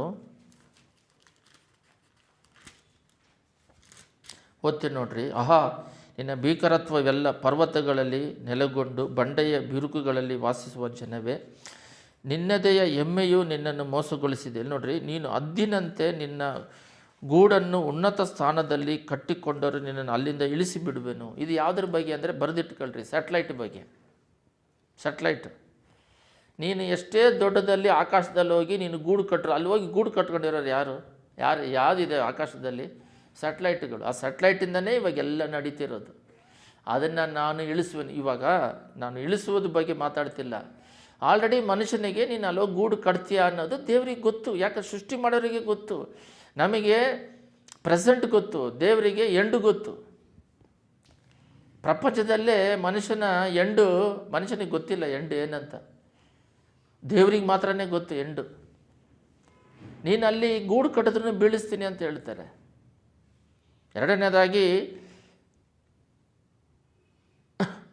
ಹದ್ದನ್ನ ಅವಾಗವಾಗ ಉಪಯೋಗಿಸ್ತಾರೆ ಬೈಬಲಲ್ಲಿ. ಈ ಹದ್ದು ಏನಕ್ಕೆ ಉಪಯೋಗಿಸ್ತಾರೆ ಅಂದರೆ, ಹದ್ದುವಾಗಿ ನಿಮ್ಮನ್ನು ಕರ್ಕೊಂಬಂದೆ ಅಂತ ಹೇಳ್ಬಿಟ್ಟು. ಆ ಹದ್ದಿಗೆ ಉದಾಹರಣೆಯಾಗಿ ಏರೋಪ್ಲೇನ್, ಮನುಷ್ಯ ಏರೋಪ್ಲೇನ್ ಕಂಡುಹಿಡಿತಾನೆ ಅನ್ನೋದಕ್ಕೆ ಉದಾಹರಣೆಯಾಗಿ ಹದ್ದನ್ನು ಉಪಯೋಗಿಸ್ತಾರೆ. ಎಕ್ಸಾಡಸ್ 19:4 ನೋಡ್ರಿ, ಮನುಷ್ಯನ ಲಿಮಿಟ್ ಏನಂದರೆ ಹದ್ದು ಕಂಡುಹಿಡಿತಾನೆ ಅಂತ ದೇವ್ರಿಗೆ ಗೊತ್ತು. ಯಾಕಂದರೆ ಸೃಷ್ಟಿ ಮಾಡೋರಿಗೆ ಗೊತ್ತಿಲ್ಲದೆ ಇರ್ತತ. ಎಲ್ಲರೂ ಬೈಬಲ್ ತೆಗೆದು ಓದ್ರಿ. 19:4 ಹದ್ದು ತನ್ನ ಮರಿಗಳನ್ನು ರೆಕ್ಕೆಗಳ ಮೇಲೆ ಒತ್ತುಕೊಳ್ಳುವಂತೆ ನಾನು ನಿಮ್ಮನ್ನು ಒತ್ತುಕೊಂಡು ನನ್ನ ಸ್ಥಳಕ್ಕೆ ಹೇಗೆ ಸೇರಿಸಿದೆನು. ನೋಡ್ರಿ, ಹದ್ದು ಹೆಂಗೆ ಮರಿಯನ್ನು ಒತ್ತುಕೊಂಡು ನಮ್ಮ ಸ್ಥಳಕ್ಕೆ ಯಾವ ರೀತಿ ಸೇರಿಸುತ್ತೋ ಆ ರೀತಿ ನಾನು ನಿಮ್ಮನ್ನು ಸೇರಿಸ್ತೇನೆ ಅಂತ ಹೇಳ್ತಾರೆ. ಇಸ್ರೇಲ್ ಜನಗಳು ಕೂಡ ಬೈಬಲಲ್ಲಿ ಸ್ಪಷ್ಟವಾಗಿದೆ, ಹದ್ದು ಹಾಗೆ ನಿಮ್ಮನ್ನು ವಾಪಸ್ ತಗೊಂಬಂದು ನಿಮಗೆ ಇಸ್ರೇಲ್ ಜನದಲ್ಲಿ ಬಿಡ್ತೀನಿ ಅಂತ ಹೇಳ್ತಾರೆ. ಹದ್ದು ಕರ್ಕೊಂಬರುತ್ತಂತ. ಹದ್ದು ಕರ್ಕೊಂಬಂದಿಲ್ಲ, ಈಗಲ್ ಮೇಲೆ ಹತ್ಕೊಂಡು ಬರಲಿಲ್ಲ, ಏರೋಪ್ಲೇನಲ್ಲಿ ಬಂದರು. ಹೇಳೋದು ಅರ್ಥ ಆಗುತ್ತಾ ನಿಮಗೆ? ದೇವರು ಬೈಬಲಲ್ಲಿ ಮನುಷ್ಯ ಏನೇನು ಕಂಡುಹಿಡಿತಾನೆ ಅನ್ನೋದನ್ನು ಸ್ಯಾಟಲೈಟ್ವರೆಗೂ ಇಲ್ಲಿ ಇಟ್ಬಿಟ್ಟಿದ್ದಾರೆ. ಅಷ್ಟೇ ಅವನ ಲಿಮಿಟು. ಅದಕ್ಕೆ ಮೇಲೆ ಅವನು ಏನು ಮಾಡೋದಕ್ಕೆ ಆಗೋದಿಲ್ಲ ಭೂಮಿಯಲ್ಲಿ. ಅಷ್ಟು ಲಿಮಿಟೇ. ಅವನು ಏರೋಪ್ಲೇನ್ ಕಂಡುಹಿಡಿತಾನೆ ಅಂತ ಗೊತ್ತು ದೇವರಿಗೆ. ವಾಹನ ಕಂಡುಹಿಡಿಯೋದು ಬೈಬಲಲ್ಲಿದೆ. ಬೆಳಕು ಈ ಕಡೆ ಲೆಫ್ಟು ರೈಟಲ್ಲಿ ಬೆಳಕು ಬರುತ್ತೆ ಅಂತ ಹೇಳ್ಬಿಟ್ಟು ಬೈಬಲಲ್ಲಿ ಕೊಟ್ಟಿದ್ದಾರೆ. ಆ ಬೆಳಕು ಏನಂತ ಹೇಳಿದ್ರೆ ಇವಾಗ ಗೊತ್ತಾಗುತ್ತೆ, ಅದು ಕಾರ್ಗಳು ಓಡಿಸುವಂಥದ್ದು. ಇವಾಗ ಕಡೆ ಕಾಲದ್ದು ಬರೋಣ. ಈ ಕಡೆ ಕಾಲದಲ್ಲಿ ಇವಾಗ ನಾವು ಪ್ರತಿಯೊಂದು ಗಾಳಿಯಿಂದನೇ ನಾವು ದುಡಿಮೆ ಮಾಡ್ಕೊಳ್ತಾ ಇರೋದು, ಯೂಸ್ ಮಾಡ್ತಾ ಇರೋದು. ವೈಫೈ ಆಗಲಿ, ಸ್ಯಾಟಲೈಟ್ ಆಗಲಿ, ಎಲ್ಲವೂ ಗಾಳಿಯಿಂದನೇ. ಅದ್ರ ಬಗ್ಗೆ ಎಲ್ಲರೂ ತೆಗೀರಿ. ಓಸಯ 12:1 ತೆಗೀರಿ, ಎಲ್ಲರೂ ತೆಗೀರಿ. ಓಸಯ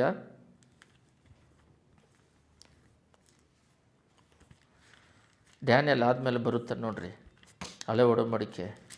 ಅದರಲ್ಲಿ ಓಸಯ 12:1 ಸ್ಪಷ್ಟವಾಗಿದೆ ನೋಡ್ರಿ. ಎಫ್ರಾಯೀಮು ಮೇಯಿಸುವ ಮಂದೆಯು ಗಾಳಿಯೇ. ಗಾಳಿಯನ್ನು ಮೇಯೋದು, ತಿನ್ನೋದು, ಗಾಳಿಯನ್ನು ತಿನ್ನೋದು. ಗಾಳಿನ ಹೆಂಗೆ ತಿಂತೀಯ?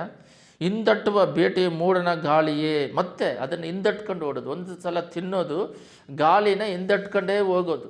ಇದರ ಅರ್ಥ ಏನಂತ ಹೇಳಿದ್ರೆ ಇದೆಲ್ಲ ಸ್ಪಿರಿಚುವಲ್. ಬೈಬಲಾಗಿ ಓದಿದ್ರೆ ಅದು ಬೈಬಲಾಗಿ ಇರುತ್ತೆ. ಅದು ಬೈಬಲ್ನ ನಾವು ಆತ್ಮಿಕದಲ್ಲಿ ತಗೊಂಡ್ರೆ ಮಾತ್ರನೇ ಅದು ಬೈಬಲ್ ಆಗೋದು. ಸ್ಪಿರಿಚುವಲಿಗೆ ತಗೊಂಡ್ರೆ ಮಾತ್ರ ಅದು ಬೈಬಲ್ ಆಗಿರುತ್ತೆ, ಇಲ್ಲದಿದ್ರೆ ಅದು ಮಾನಸಿಕವಾಗಿರುತ್ತೆ. ಇಲ್ಲಿ ಮೇಯಿಸುವ ಮಂದೆಯೇ ಗಾಳಿಯೇ, ಗಾಳಿಯನ್ನು ತಿನ್ನೋದು. ಇವಾಗ ಗಾಳಿಯನ್ನು ಹೆಂಗೆ ತಿಂತೀಯ, ಗಾಳಿನ ಹೆಂಗೆ ಊಟ ಮಾಡ್ತೀಯ? ಪ್ರತಿಯೊಬ್ಬರು ಈ ಗಾಳಿಯಿಂದನೇ ಸಂಪಾದನೆಯಿಂದನೇ ಊಟ ಮಾಡ್ತಿರೋದು.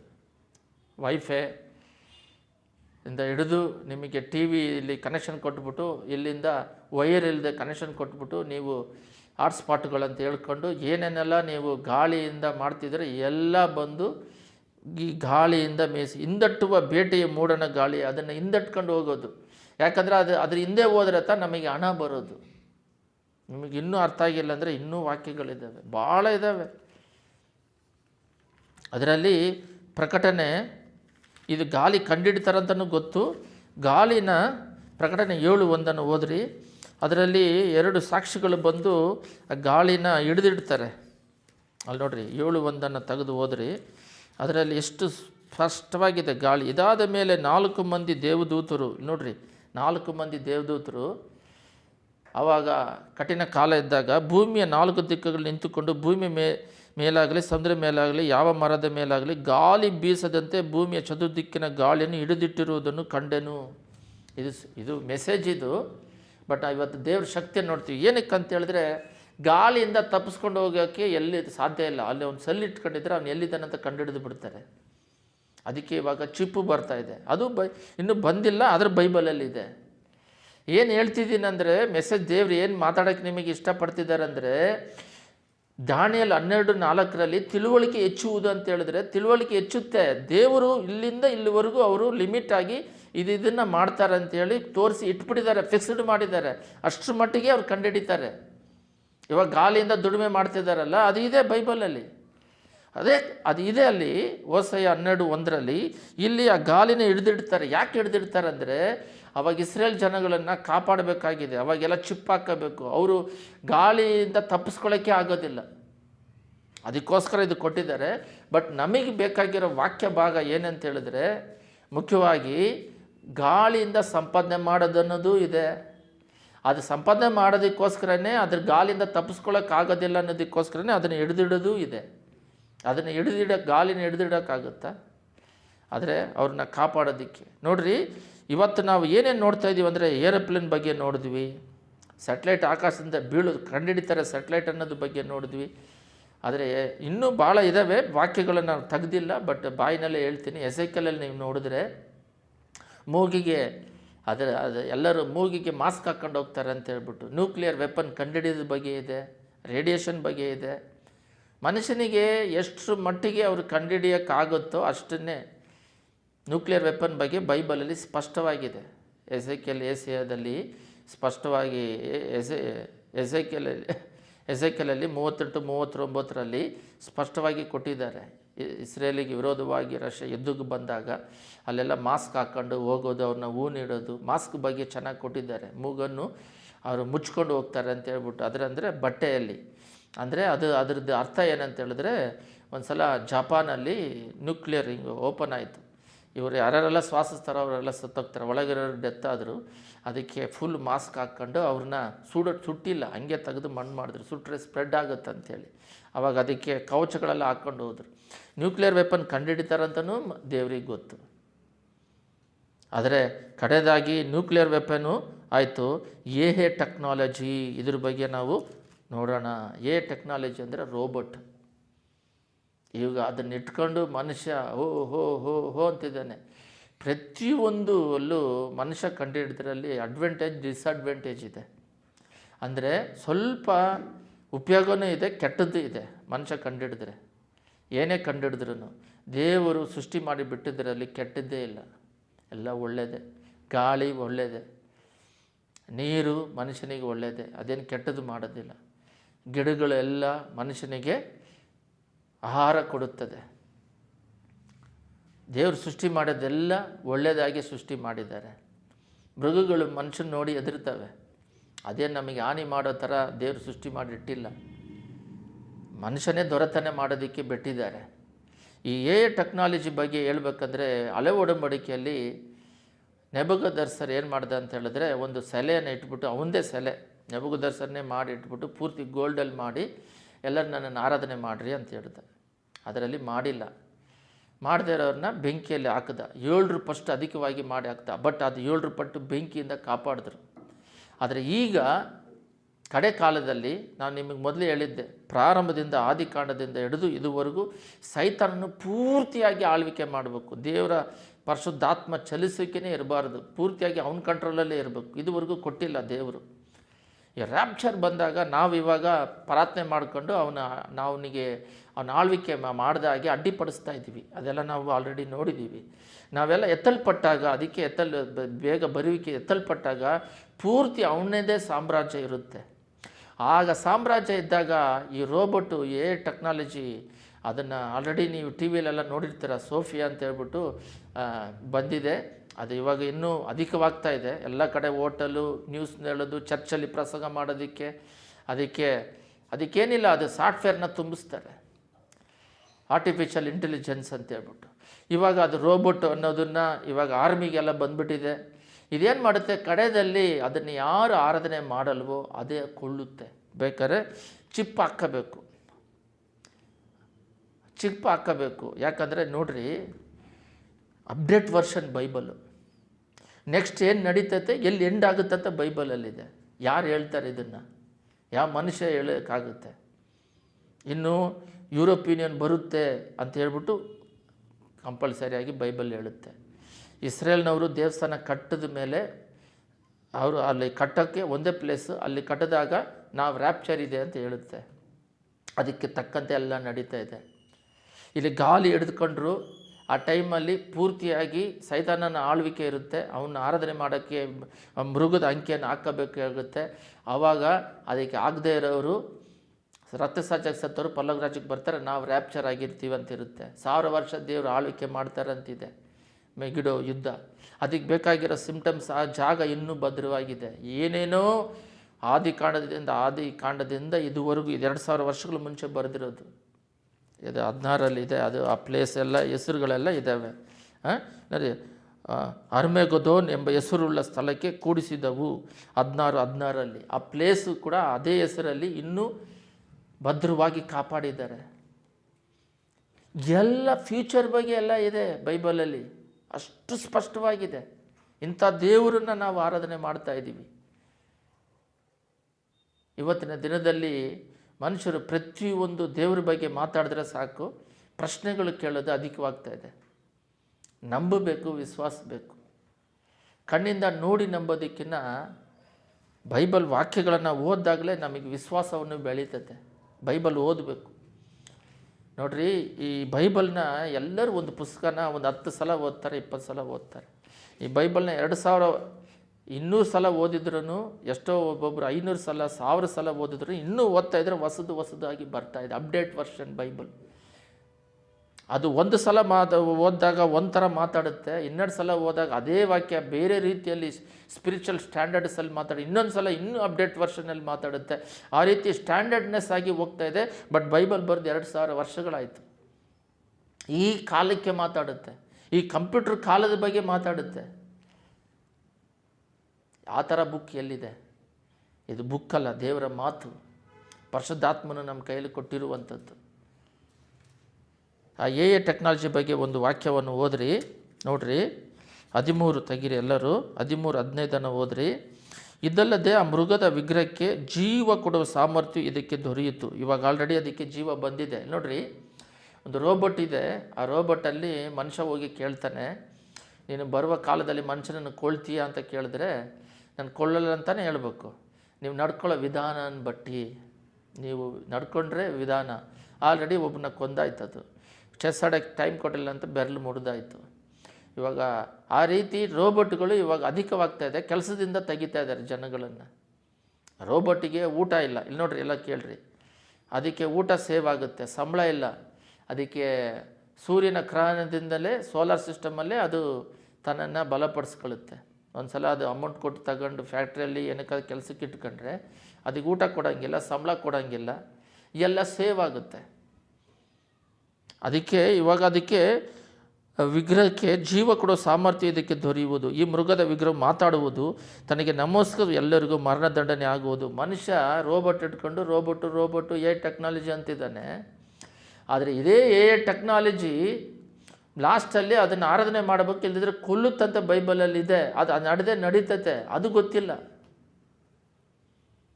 ದೇವರು ಇವತ್ತಿನ ಸಬ್ಜೆಕ್ಟ್ ಏನಂದರೆ, ಜನಗಳು ಅತ್ತಿತ್ತಾಳಿಯವರು ತಿಳುವಳಿಕೆ ಹೆಚ್ಚಾಗುವುದಂದರೆ ಕಡೆ ಕಾಲದಲ್ಲಿ ಈ 70ನೇ ಇಸ್ವಿಯಿಂದ 1970 ಹಿಡಿದು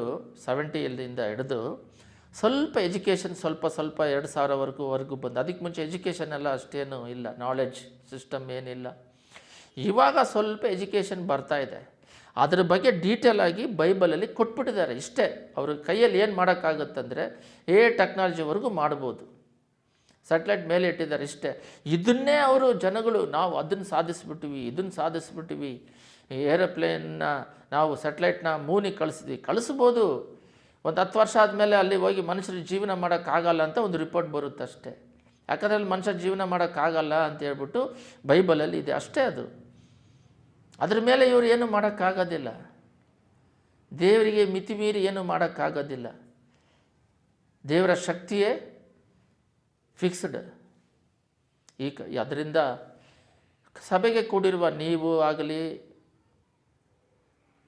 ಯೂಟ್ಯೂಬಿಂದ ಕೇಳಿದಿರುವ ಜನಗಳಾಗಲಿ, ನಿಮಗೆ ಹೇಳೋದೇನೆಂದರೆ, ದೇವರು ಎಷ್ಟು ಅವ್ರನ್ನ ಅವರೇ ಸೃಷ್ಟಿ ಮಾಡಿಕೊಂಡು ಇತರನ ಸೃಷ್ಟಿ ಮಾಡೋ ಶಕ್ತಿಗಳ ದೇವರಾಗಿದ್ದಾರೆ. ಅಂಥ ದೊಡ್ಡ ದೇವರು ಬೈಬಲಲ್ಲಿ ಅಪ್ಡೇಟ್ ವರ್ಷನ್ ಆಗಿ ಕೊಟ್ಟಿದ್ದಾರೆ. ನೆಕ್ಸ್ಟ್ ಏನು ನಡೀತದೆ ಅಂತ. ಮನುಷ್ಯನಿಗೆ ಒಂದು ಚಿಕ್ಕ ಜ್ಞಾನವನ್ನು ಕೊಟ್ಟುಬಿಟ್ಟು ಅವನ ಕೈಯಲ್ಲಿ ಪ್ರಾರಂಭದಿಂದ ಕಡೆವರೆಗೂ ಅವನ ಕೈಯಲ್ಲಿ ಏನು ಮಾಡೋಕ್ಕಾಗುತ್ತೆ, ಎಂಡ್ ಏನಂತ ಹೇಳಿದ್ರೆ ಇಷ್ಟೇ.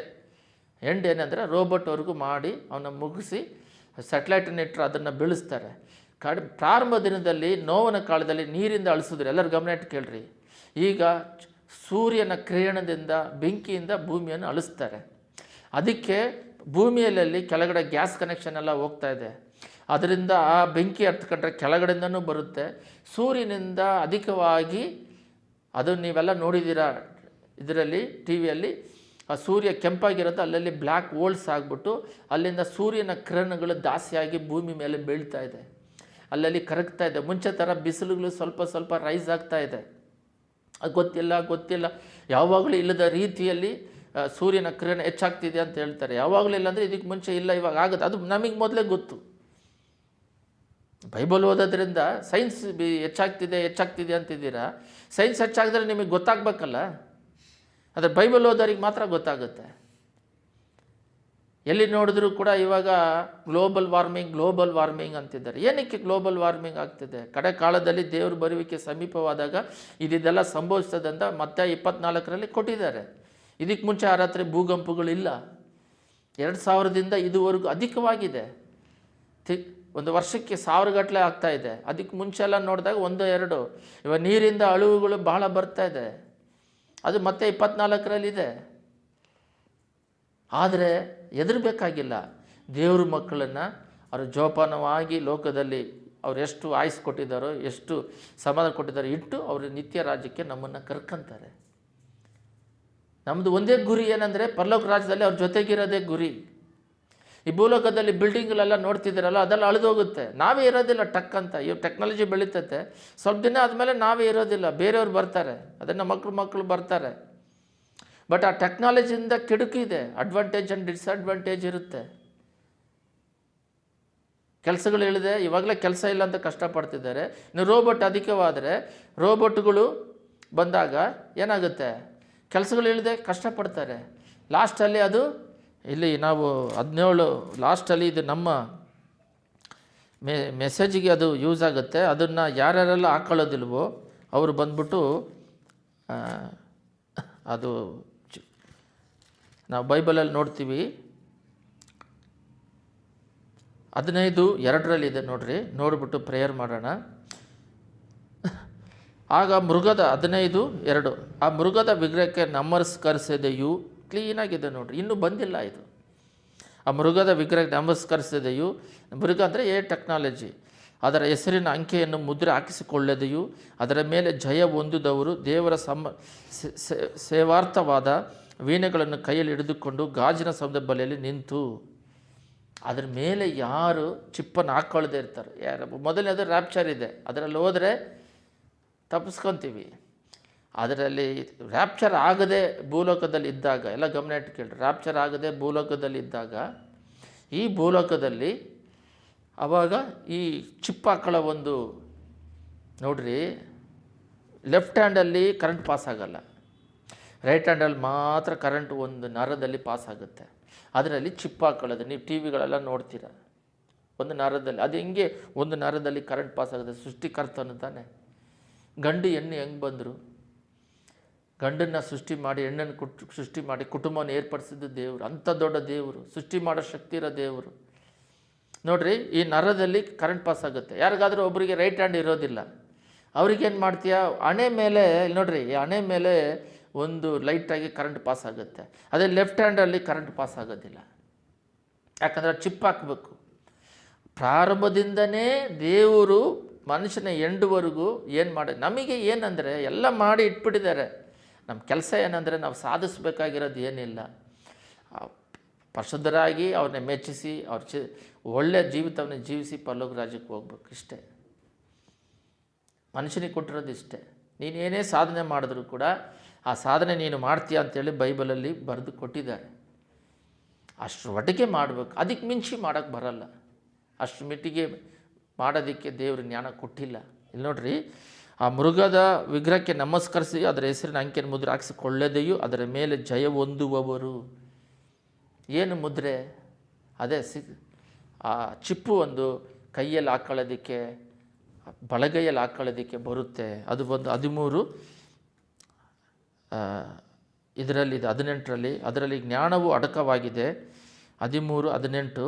ಅದರಲ್ಲಿ 16ರಿಂದ ನೋಡಿದೆ, ಆ ಎರಡನೇ ಮೃಗವು ದೊಡ್ಡವರು, ಚಿಕ್ಕವರು, ಐಶ್ವರ್ಯವಂತರು, ಬಡವರು, ಸ್ವಾತಂತ್ರ್ಯರು, ದಾಸರು ಎಲ್ಲರೂ ತಮ್ಮ ತಮ್ಮ ಬಲಗೈಯಲ್ಲಿ ಮೇಲಾಗಲಿ ಹಣೆಯ ಮೇಲಾಗಲಿ ಗುರುತು ಹೊಂದಬೇಕಂತಲೂ ಆ ಗುರುತು ಯಾರಿಗಿಲ್ಲವೋ ಅವರ ಕ್ರಯ ವಿಕ್ರಯನ ನಡೆಸಿಕೊಳ್ಳದಂತೆ ಆಜ್ಞೆ ಮಾಡುತ್ತದೆ. ನಾವು ಪರ್ಚೇಸ್ ಮಾಡೋಕ್ಕಾಗಲ್ಲ. ಇವಾಗ ಆಧಾರ್ ಇದೆಯಲ್ಲ, ಅದೆಲ್ಲದಕ್ಕೂ ಲಿಂಕ್ ಆಯಿತು. ಆಧಾರ್ ಒಂದು ಇಟ್ಕೊಂಡು ಎಲ್ಲರಿಗೂ ಲಿಂಕ್ ಮಾಡ್ತಾರೆ. ನಿಮ್ಮ ಹೆಸರು ಬೇಕಾದ್ರೆ ಬದಲಾಯಿಸ್ಬೋದು, ಆಧಾರ್ ನಂಬರ್ ಬದಲಾಯಿಸೋಕ್ಕಾಗಲ್ಲ. ಆ ರೀತಿಯಾಗಿ ಟೆಕ್ನಾಲಜಿ ಇದೆ, ಇದು ಬೈಬಲಲ್ಲಿ ಇರೋದೆ. ಇವ್ರೇನು ಮಾಡ್ತಾರೆ, ಟೆಕ್ನಾಲಜಿ ಬೆಳೆದಿದ್ದ ತಕ್ಷಣ ಟೆಕ್ನಾಲಜಿ ಬೆಳೀತದೆ, ಟೆಕ್ನಾಲಜಿ ಬೆಳೀತದೆ. ನೀವು ಟೆಕ್ನಾಲಜಿ ಬೆಳೆಯೋದು ಬೈಬಲಲ್ಲಿ ಎಂಡುವರೆಗೂ ಕೊಟ್ಬಿಟ್ಟಿದ್ದಾರೆ. ದೇವ್ರನ್ನ ಹಿಡ್ಕೋಬೇಕು, ಬಿಡಬಾರ್ದು ಅಂತ. ಆ ಆಧಾರ್ನ ಬ್ಯಾಂಕಿಂದ ಹಿಡಿದು ಎಲ್ಲದರಲ್ಲೂ ಇವಾಗ ನಮ್ಮ ಹತ್ರ ಒಂದು 10 ಇದೆ. PAN card, Aadhaar card, credit card, driving licence, passport, ration card, ಈ ರೀತಿ ಇದೆ. ಇದೆಲ್ಲ ಸೇರಿಸಿ ಒಂದಾಗಿ ಮಾಡ್ತಾರೆ, ಒಂದೇ ಕಾರ್ಡ್ ಕೊಡ್ತಾರೆ. ಆ ಒಂದೇ ಕಾರ್ಡ್ ಕಳೆದೋದ್ರೆ ಏನಾಗುತ್ತೆ ಅಂತೇಳಿ ಅದನ್ನು ಚಿಪ್ಪಾಗಿ ಮಾಡಿ ಬಳಗೆಯಲ್ಲಿ ಹಾಕ್ತಾರೆ. ನಾವು ಹೋಗ್ತಿದ್ದಂಗೆ ಸಾಕು, ಅದೇ ನಮಗೆ ನಮ್ಮ ಡೀಟೇಲ್ಸ್ ಎಲ್ಲ ಹೇಳ್ಬಿಡುತ್ತೆ. ಅದು ಬರುತ್ತಂತ ದೇವ್ರು ಹೇಳಿದ್ದಾರೆ, ಬಟ್ ನಾವು ಹಾಕ್ಕೋಬಾರ್ದಂತಿದೆ. ಎಲ್ಲ ಬಂದ್ಬಿಟ್ಟಿದೆ, ರೋಬೋಟು ಬಂತು, ಚಿಪ್ಪು ಬಂತು. ಬಟ್ ಅದನ್ನು ಆಜ್ಞೆ ಮಾಡ್ತದೆ. ಆ ಗುರುತು ಯಾವುದೆಂದರೆ ಮೊದಲನೇ ಮೃಗದ ಹೆಸರು ಅಥವಾ ಚುಚ್ಚುವ ಅಂಕೆ, ಅದರಲ್ಲಿ ಜ್ಞಾನವು ಅಡಕವಾಗಿದೆ. ಬುದ್ಧಿಯುಳ್ಳ ಮೃಗದ ಅಂಕೆಯನ್ನು ಎನಿಸಲಿ, ಅದು ಒಬ್ಬ ಮನುಷ್ಯನ ಸೂಚಿಸುವ ಅಂಕೆ ಆಗಿದೆ. ಅದರ ಅಂಕೆ 666, 666. ಅಷ್ಟು ಇನ್ನೂ ಅಧಿಕವಾಗಿ ನಾವು ದೇವರ ಬಗ್ಗೆ ಇನ್ನೂ ಬರುವ ದಿನಗಳಲ್ಲಿ ಧ್ಯಾನಿಸೋಣ. ಮನುಷ್ಯನಿಗೆ ಕೊಟ್ಟಿರುವುದು ಲಿಮಿಟ್.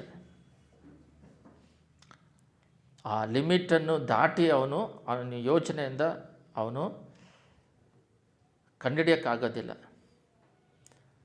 ದೇವರು ಅರ್ಮೆಗದಾನ್ ಯುದ್ಧವರೆಗೂ ಅವನು ಆಕಾಶದಲ್ಲಿ ಗೂಡು ಕಟ್ತಾನಂತ ಗೊತ್ತು, ಸ್ಯಾಟಲೈಟ್ ಮಾಡ್ತಾನಂತ ಗೊತ್ತು, ಅದನ್ನ ದಬ್ತೀನಿ ಅಂತ ಇದೆ. ಆ ರೀತಿಯಾಗಿ ವೈಫೈ ಗಾಳಿಯಿಂದ ಸಂಪಾದನೆ ಮಾಡ್ತಾನೆ ಅಂತ ನಾವು ಓಸಯದಲ್ಲಿ ಇವಾಗ ನೋಡಿದ್ವಿ 12:1 ಎಷ್ಟು ಸ್ಪಷ್ಟವಾಗಿದೆ. ಗಾಳಿಯನ್ನು ತಿನ್ನುವರು, ಅದರ ಹಿಂದಟ್ಟುವರು. ಗಾಳಿಯನ್ನು ಇವಾಗ ಗಾಳಿನ ಇಟ್ಕೊಂಡೆ ಎಲ್ಲ ಸಂಪಾದನೆ ಮಾಡಿ ಹಿಂದಟ್ಟುವರಿಂದ ಅದನ್ನು ಹಿಂದೆ ಹೋದ್ರೇ ಸಂಪಾದನೆ ಮಾಡೋದು. ಆದರೆ ಈಗ ಶರೀರದ ಕಷ್ಟಪಡೋದಕ್ಕಿಂತ ಆಲೋಚನೆಗಳಲ್ಲಿ ಸಂಪಾದನೆ ಮಾಡೋದು ಅಧಿಕವಾಗಿದೆ. ಕಡೆಯಲ್ಲಿ ನಾವು ಡ್ಯಾನಿಯಲ್ 12:4 ಓದಿದಾಗ ತಿಳುವಳಿಕೆ ಹೆಚ್ಚುವುದು. ಈ ತಿಳುವಳಿಕೆ ಹೆಚ್ಚಿಸುವುದು ಅಂತ ಹೇಳಿದ ತಕ್ಷಣ ಅದು ಕಡೆ ಕಾಲದಲ್ಲಿ ಅತ್ತಿತ್ತ ಅಳಿಯುವರಂದರೆ ಅಂತ್ಯಕಾಲದಲ್ಲಿ ಅಂತ ಸ್ಪಷ್ಟವಾಗಿದೆ. ಅದನ್ನು ನಂಬಿಕೊಂಡು ನಾವು ದೇವರ ಶಕ್ತಿಯನ್ನು ಬಿಟ್ಬಿಡೋಕ್ಕಾಗೋದಿಲ್ಲ.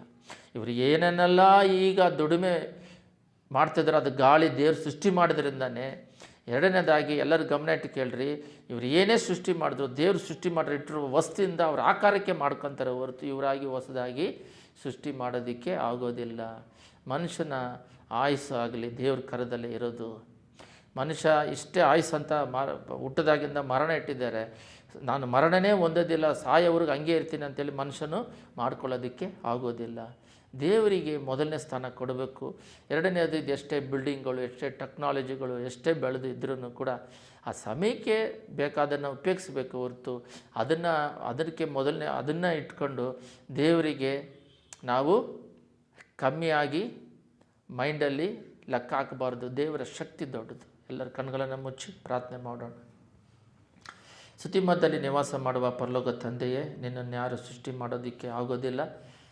ನಿನ್ನನ್ನು ನೀವೇ ಸೃಷ್ಟಿ ಮಾಡಿಕೊಳ್ಳುವ ಶಕ್ತಿ ಇರೋರು ಅಪ್ಪ. ನೀವು ಸೆಲ್ಫ್ ಎಕ್ಸಿಸ್ಟಿಂಗ್ ಮತ್ತು ಇತರರನ್ನು ಸೃಷ್ಟಿ ಮಾಡುವರು. ನಿಮ್ಮನ್ನು ಇನ್ನೊಬ್ಬರು ಸೃಷ್ಟಿ ಮಾಡಿದ್ರೆ ನೀವು ದೇವರಾಗಿರೋದಕ್ಕೆ ಸಾಧ್ಯವಿಲ್ಲ. ಈ ಲೋಕದಲ್ಲಿರುವ ಪ್ರತಿಯೊಂದು ವಸ್ತು ಮನುಷ್ಯನ ಸೃಷ್ಟಿ ಮಾಡ್ತಾನೆ, ಆದರೆ ಆ ವಸ್ತುಗಳೆಲ್ಲ ನೀನು ಕಂಡಿಡಿದು ಕೊಟ್ಟಿರೋದನ್ನು ತೆಗೆದು ಅವರ ಆಕಾರದಲ್ಲಿ ಮಾಡ್ಕೊಳ್ತಾರೆ.